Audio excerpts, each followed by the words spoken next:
Happy morning to all. I am Srinivas from grade 9. Today I am going to explain modern periodic table.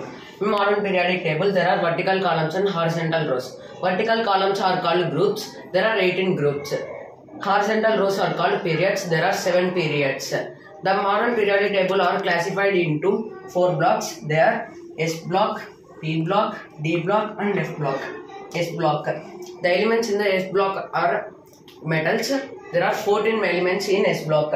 P block. P block contains non-metals, metalloids and noble gases. There are 35 elements in P block. D block. The maximum number of metals are present in D block. There are 40 elements in D block. F block. F block contain inner transition elements. There are 2 rows in F blocks. The first row of elements is called lanthanides. These elements are generally non-radioactive in nature.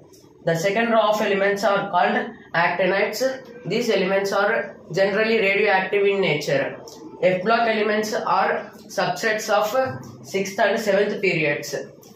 In modern periodic table, first A group elements are called alkaline metals, second A group elements are called alkaline earth metals, third A group elements are called rare earth metals, fourth A group elements are called crystallogens, fifth A group elements are called nicogens, 6th A group elements are called chalcogens, 7th A group elements are called halogens and 8th A group elements are called noble gases.